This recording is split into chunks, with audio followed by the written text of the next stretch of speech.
Good day, sir. My name is Sikota from dentsu, Zambia. Could you just introduce yourself for the sake of this interview? Yeah, I am Lux Subramaniam. I'm the Group General Manager for the Trade Kings Group.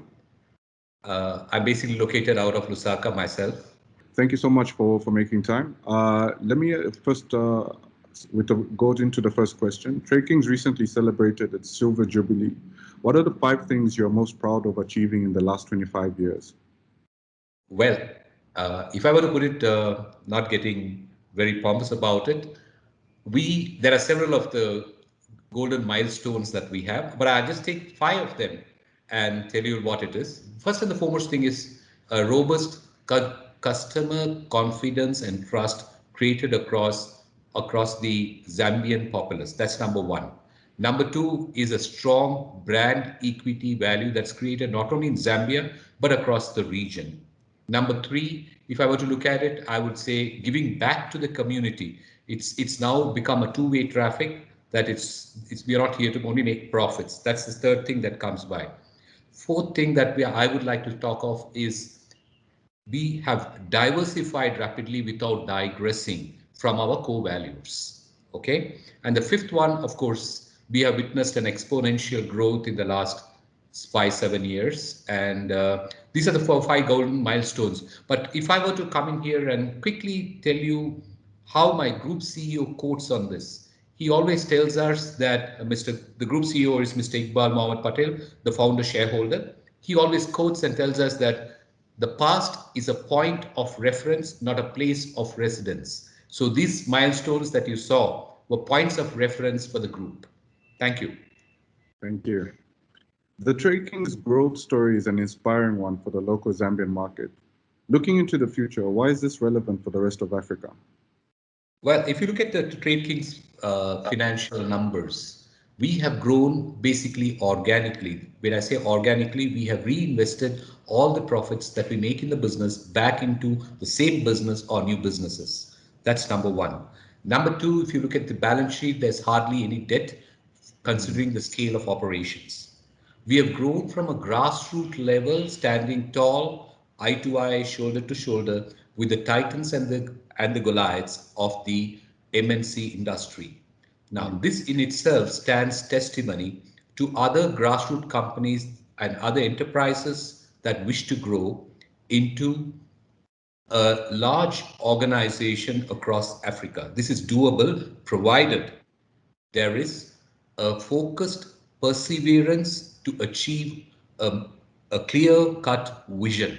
So this is very, very, very important that we had. Now, if I were to sum this up in the words of my group CEO, he would say, there is no elevator to success. You need to use the staircase. So on that note, I would say that's how the relevance is to the rest of the continent. Brilliant. Thank you so much for that. What would you say has been integral to Trade King's approach to innovation and business? All right. There are actually two facets to this question. So first one is the innovation part, and the second one is the business part. Well, now let's look at the innovation part, right?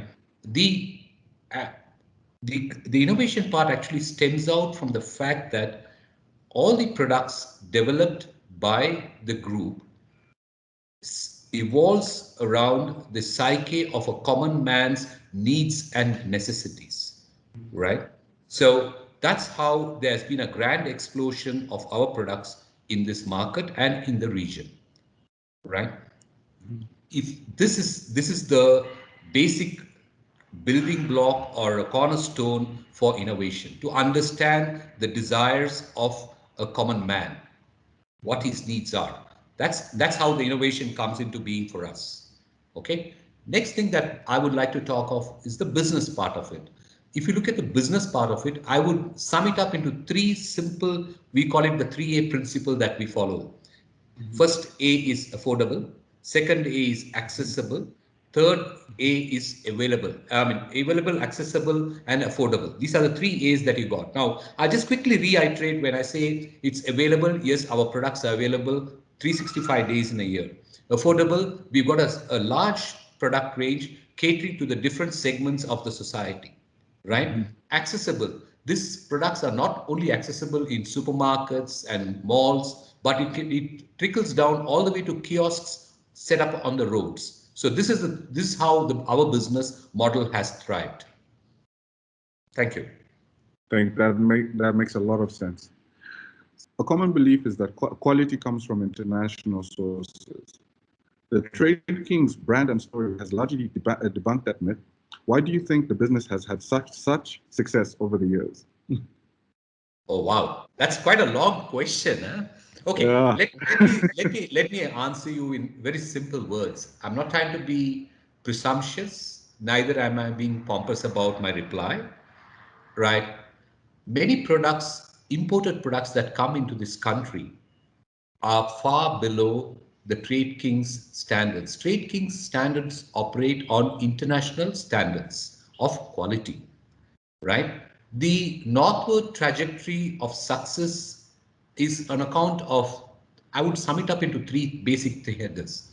Number one is quality. Quality is the epitome. It's a sovereign hallmark of the group, I mean, there is no negotiation on this aspect. That's number one. Number two is that there is intense innovation using advanced research and development. So we constantly keep looking at, are we doing the right thing? Are we delivering the right products, right quality? And the third thing is we richly invest in the local human capital, which primarily is used to skill and reskill them and upskill them. Okay, so this is the three main issues that we have addressing your question. I hope I've answered your question clearly. Thank you so much. You have. The fifth question. Trade King's brand is a well-known and available in the country. In your opinion, how many individual businesses and lives has your business touched? Wow, that's a pretty okay. Let me quickly come on this. Today, Sure. as we talk in terms of numbers, Trade Kings has over 5,000 people as its employees under its task force. Now, this algorithm gets a little complex as I'm going to talk about three different dimensions that come into this. Okay, as to how many livelihoods we're going to give. Okay, Trade King's products basically they have a direct customers and indirect customers. For instance, a direct customer is one who sells my products. An indirect customer is one who transports my products. I can talk of so many different types of indirect customers. All right. That's one dimension to the story. The second variable that comes in here is we sell not only in Zambia, but across the region, right? Both through the formal channel and the informal channel. Now, I have no control on the informal channel. I have no control on the informal trade completely. Okay. So that adds another dimension to the story. The third thing is the business has been dynamic. It's been growing. Now, when I say it's growing, it could be with the existing customers or add-ons to new customers. So if you look at the number of variables that stack up, it would be incorrect on my part to put a finger down and say, hey, it could be this or this number. So I'd rather keep that answer pretty open because I hope you understood where my drift is coming from. Yeah. Okay. That's very fair. That's very fair. So it's got a kind of a multi-segmental sort of segmental of population that takes care of their livelihoods. No, that's a very fair answer. It's vast and beyond. That's the truth. Yeah. Thank you. Thank you very much. Then this is a question I was excited about. We know that the Trade Kings Foundation has been an active arm in the business. Can you share a little bit more about the philosophy and your approach to sustainability and social activity? Okay. Improving lives is the signature tune of Trade Kings Group. I hope you are aware of it. Right? To augment this intention, there was a tectonic shift across the thought process of the board of directors, wherein their philanthropic endeavors, which they were traditionally doing in the background, they decided to showcase it to the public and bring it to the forefront. So as a result of this, the Trade Kings Foundation was born. Okay, it was born in 2016. in as recent as that. So until then, they were doing it right at the background, right? In 2016, we formed the Trade Kings Foundation, which had a charter. Under the auspices of this charter, there are four. It's got fourfold objective. The first and the foremost thing is to deal with any projects dealing with health. Next was education. Three was women empowerment. Four was youth skill development. Now, these are the four arenas under which this foundation operates. We have been spending thousands and thousands of dollars. And of course, of late, you would have seen what we have done for COVID. We gave the Ministry of Health over $1 million worth of supplies, equipment, name it. It was there. It was there all over, right? So this is how the Trade Kings Foundation today figures out. Remember, one important thing is, by see the trustee always tells me, Mr. Mohammed Iqbal Patel, he always quotes and says, value is more important than valuables. It's a very powerful statement. True, very true. And then lastly, Yeah. what are your thoughts? What are your thoughts and predictions on the long-term future of consumer packaged goods, both in Africa and globally? Well, I need to look at the crystal ball to answer this question, but I'm going to give you my views about it, not necessarily what the rest of the world would think about it. But then I would rather express myself very clearly on this. There's been a phenomenal change in the demography of Zambia in terms of population, right? The buzzword being urbanization, which is actually arising out of industrialization. This phenomenon has been witnessed across most of the towns and cities across Zambia, and I guess it would replicate itself across Africa, right? Uh, this unique phenomenon has caused an exposure to a higher disposable income to the populace have started working. As a result of which, top on the pyramid of spending would be food and beverage. Therefore, the food and beverage market will spiral exponentially, right, with innovation. As a result of this moving upward, it becomes a vortex to suck in all the fast moving consumer goods that follow the suit. I mean, it could be anything in the food chain, right?